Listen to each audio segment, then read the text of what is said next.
मुंबई की भागदौड़ भरी जिंदगी में अपने परिवार के बीच रहते हुए भी राजन के दिल में एक गहरी कसक थी, अपनी मां के लिए, जो कानपुर में अकेली थीं। उम्र के इस पड़ाव में मां की अकेलेपन और संघर्ष भरी कहानी, उनकी आत्मनिर्भरता और उनके बच्चों से जुड़ी भावनाएं राजन के दिल को बार बार झकझोर देती थीं। क्या वह मां के अकेलेपन को दूर कर पाएगा?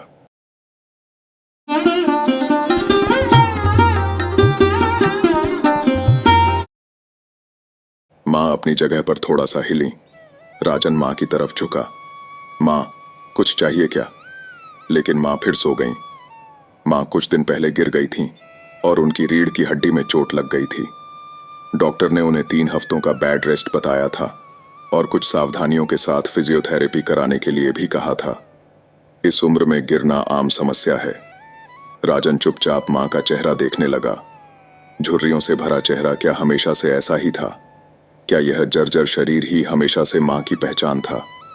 नहीं, वह भी समय था जब मां चकर घिन्नी की तरह पूरे घर में डोलती थीं, पूरे घर की व्यवस्था और सबकी देखभाल करती थीं। मां की पीढ़ी ने अपने बड़ों की सेवा की और अपने बच्चों की देखभाल बड़े प्यार और फुर्सत से की। लेकिन उसकी खुद की पीढ़ी के पास न बड़ों के लिए समय है और न अपने बच्चों के लिए। राजन ने लंबी सांस भरी। अपने कर्तव्यों की याद कभी कभी आती है, पर जिम्मेदारियों के बोझ तले दब जाती है। वह मुंबई में रहता है अपने परिवार के साथ और मां कानपुर में। कानपुर में उसके पापा का बनाया हुआ अच्छा बड़ा घर है, जिसमें ऊपर के हिस्से में किराएदार रहते हैं और गैराज में एक परिवार रहता है जो मां की देखभाल करता है। यूं मां के लिए कोई कमी नहीं है, लेकिन इस उम्र में जब अपने बच्चों की जरूरत होती है तो उसके बच्चों के पास फुर्सत नहीं है। दीदी अमेरिका में है, 3-4 साल में एक बार ही आ पाती हैं। कुछ दिन अपनी ससुराल और कुछ दिन मां के पास रहकर चली जाती हैं। वह तो भारत में रहकर भी ऐसा ही करता है। उसका आना साल भर में एक ही बार होता है।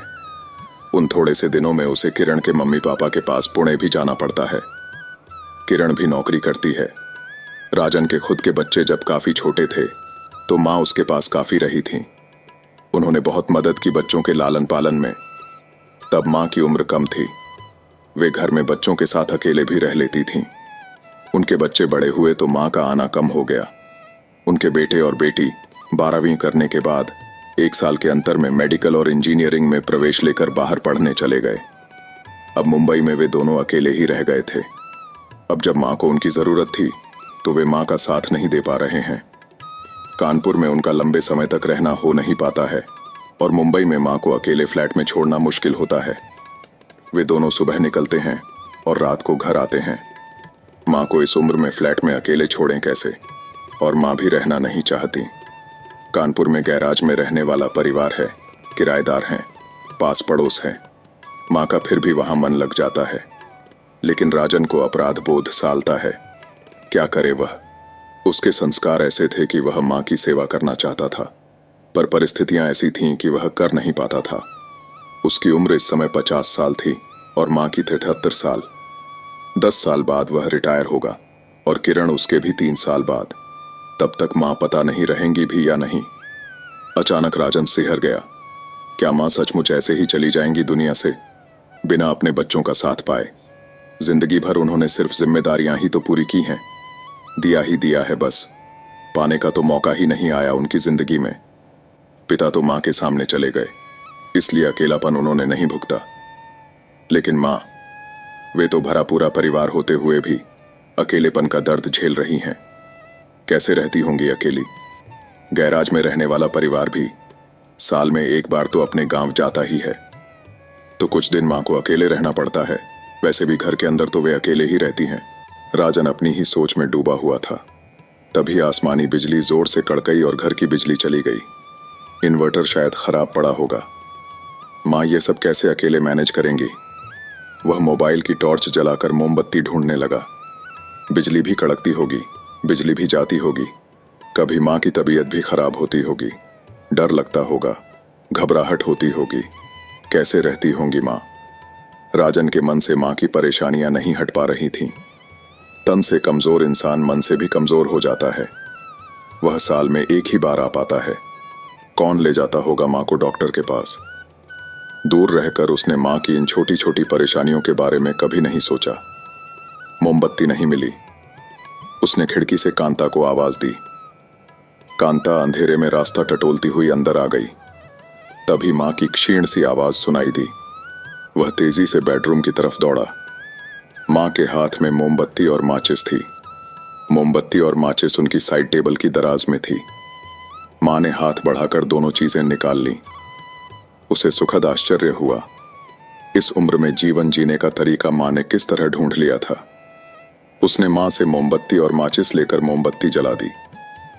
माँ ने मोमबत्ती का स्टैंड भी अपने साइड में रखा हुआ था। माँ, मैं तो कुछ ढूंढ भी नहीं पाया और आपने बिस्तर पर लेटे लेटे सब ढूंढ लिया। वह तनिक मुस्कुराते हुए बोला। माँ के पीड़ायुक्त चेहरे पर भी क्षीण सी मुस्कुराहट छा गई। हाँ बेटा, अकेले रहने के कारण कई तरह की व्यवस्था रखनी पड़ती है। मेरी साइड टेबल की दराज खोलकर देख। राजन ने दराज खोली तो उसमें विक्स से लेकर दर्द निवारक दवा और टिश्यू आदि सब कुछ था। बुखार से लेकर पेट दर्द और चक्कर आने तक की दवाएं उपलब्ध थीं। खुशी हुई सारी व्यवस्था देखकर वह हंस पड़ा। माँ, आपने तो छोटी मोटी केमिस्ट शॉप खोल रखी है घर में। इतनी व्यवस्था तो मुंबई में हमारे घर में नहीं रहती। जरूरत पड़ने पर बाजार दौड़ना पड़ता है। सब करोगे बेटा। जिस दिन उम्र के इस पड़ाव से गुजरोगे उस दिन सब तरह की व्यवस्था करोगे। जरूरत इंसान को सब सिखा देती है। माँ के चेहरे पर अनायास गहन उदासी छा गई। माँ के दिल का अंधेरा उसके दिल को भी दूर तक अंधेरा कर गया। वह सोच में पड़ गया। एक दिन इस पड़ाव से हमें भी गुजरना ही है। कोई भी हो सकता है, हम दोनों में से मैं या किरण। हाँ माँ, आपने तो हमेशा ही हमारा मार्गदर्शन किया है। बहुत सीख दे जाते हैं माता पिता। एकाएक राजन का स्वर संजीदा हो गया। माँ, मुझे अच्छा नहीं लगता आप यहाँ पर अकेले रहती हैं। क्या यहाँ कोई लड़की नहीं मिल सकती जो मुंबई में फ्लैट में आपके साथ रह ले? तो दिन भर आप अकेले नहीं रहेंगी और हम साथ में रह पाएंगे। आप यहाँ अकेले रहती हैं, मुझे अच्छा नहीं लगता। माँ ने प्यार से उसके चेहरे की तरफ देखा। नहीं रे, तू दिल में कोई अपराध बोध मत रखा कर। मैं क्या तेरे चेहरे को नहीं पढ़ पाती हूं? मुझे अपने बच्चों पर पूरा विश्वास है। कर न पाना और करना ही न चाहना दोनों बातें अलग हैं। अपने बच्चों के प्यार पर ही तो विश्वास है जिससे मैं यहां पर अकेले भी रह पाती हूं। जिस दिन बिस्तर से ही नहीं उठ पाऊंगी उस दिन तुम्हें ही तो करना है। कहां मिलेगी लड़की और कौन भेजेगा उसे इतनी दूर मुंबई? फिर 2 बेडरूम का छोटा सा फ्लैट। अभी तो यहीं ठीक हूं, पर माँ, अकेले में देखो, गिर गई। ऐसे ही चिंता रहती है आपकी। दुर्घटना तो कहीं भी हो सकती है। बेटा, फिर तू आ तो गया मेरी तकलीफ में। पर माँ, 3 दिन आ पाया ना। आप ठीक हो जाओ तो अब मेरे साथ चलो। कुछ ना कुछ इंतजाम हो जाएगा। मेरा मन हमेशा यहीं लगा रहता है। अच्छा, अभी तू कुछ दिन रह तो सही। मुश्किल से तो आ पाया है। परेशान मत हो, इस बारे में बाद में बात करेंगे। माँ ने बात टाल दी और आंखें मूंद लीं। उनके चेहरे पर अभी तकलीफ के भाव थे। राजन ने भी इस समय उन्हें ज्यादा छेड़ना उचित नहीं समझा। तभी बिजली आ गई। वह लिविंग रूम में आकर टीवी देखने लगा। कांता ने खाना बनाया तो उसने माँ को अपने हाथ से खिलाया। कांता बगल में खड़ी रही। साल भर का प्यार एक साथ देना चाहता है पगले। तू चला जाएगा तो कौन खिलाएगा? माँ हंसकर बोली। जा सोबती, भैया का खाना यहीं ले आ। माँ बेटा साथ में खाएंगे। माँ बेटा दोनों ने साथ में खाना खाया। खाना खाकर राजन माँ की बगल में ही सो गया। सुबह चिड़ियों की चहचहाहट से नींद खुल गई। उसने पलटकर माँ की तरफ देखा। माँ उठी हुई थीं, लेटी हुई चुपचाप धीमी आवाज में मधुर संगीत का आनंद ले रही थीं। माँ, ये गीत किसने लगाए हैं? वह बिस्तर से उठते हुए बोला। माँ ने चौंक कर उसकी तरफ देखा। उठ गया तू? कांता ने लगाए हैं बेटा। सुबह जब वह अंदर आती है तो मेरे मोबाइल पर गीत लगा देती है।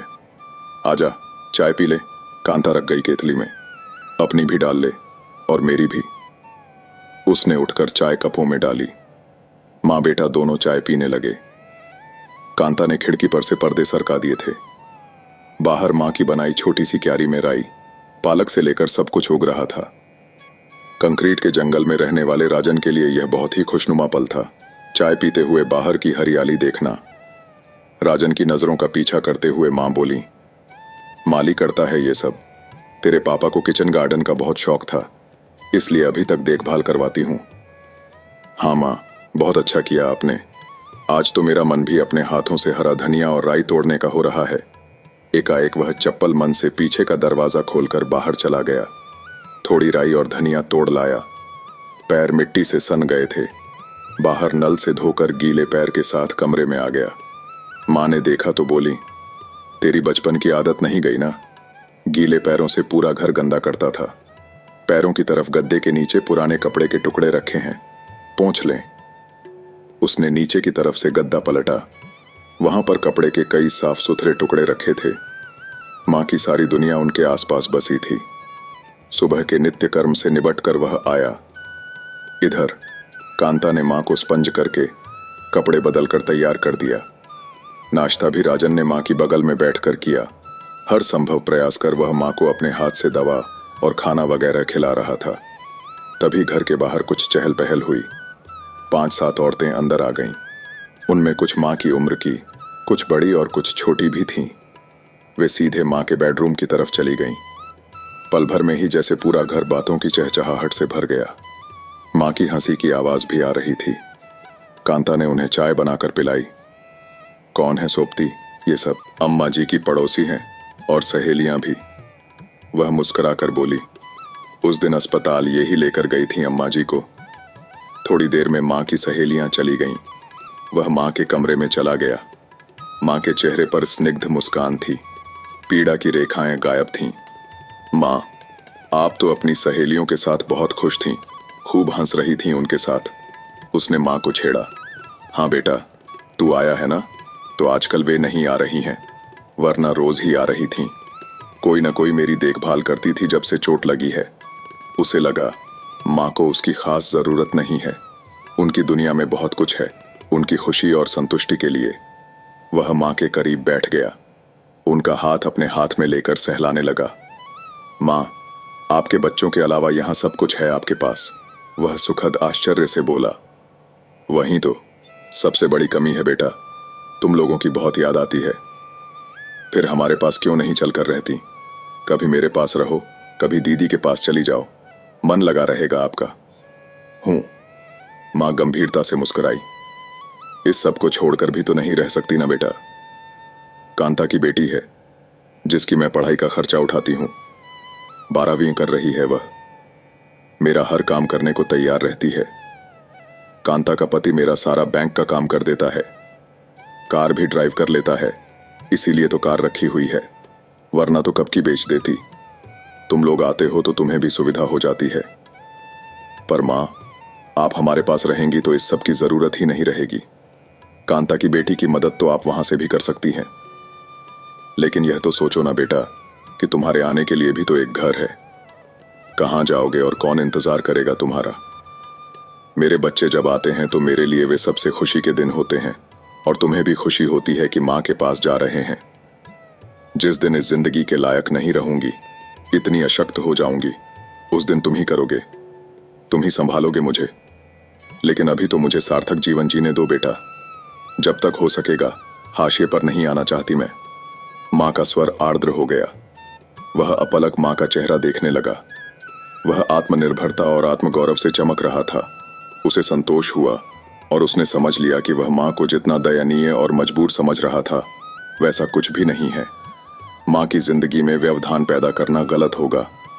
मां खुश हैं, उन्हें अपना जीवन सार्थक लग रहा है। क्या हुआ बेटा? उसे सोच में डूबा देखकर मां ने उसे हिलाया। कुछ नहीं मां, सोच रहा था आपसे तो बहुत कुछ सीखना बाकी है अभी। हमेशा ही सीखा है आपसे। आप तो दूसरे बुजुर्गों के लिए भी उदाहरण हैं। नहीं बेटा, ऐसा कुछ नहीं है। बस मुझे मालूम है कि मेरे बच्चों का प्यार मेरे साथ है। वे मेरी चिंता करते हैं और जब मुझे जरूरत होगी तो वे मेरे पास होंगे। बस यही मानसिक मजबूती मुझे हमेशा खुश और संतुष्ट रहने की प्रेरणा देती है। तेरी छुट्टियां कब तक हैं? काम का नुकसान हो रहा होगा तेरा। नहीं मां, कोई दिक्कत नहीं है। आप ठीक हो जाओ तो मैं चला जाऊंगा। फिर किरण आ जाएगी कुछ दिनों के लिए। उसने प्यार से मां का सिर सहलाया। माँ बेटा दोनों ने एक दूसरे को पूर्ण संतुष्टि से निहारा। बच्चे शरीर से भले ही उनसे दूर थे, पर दिल से उनके पास थे।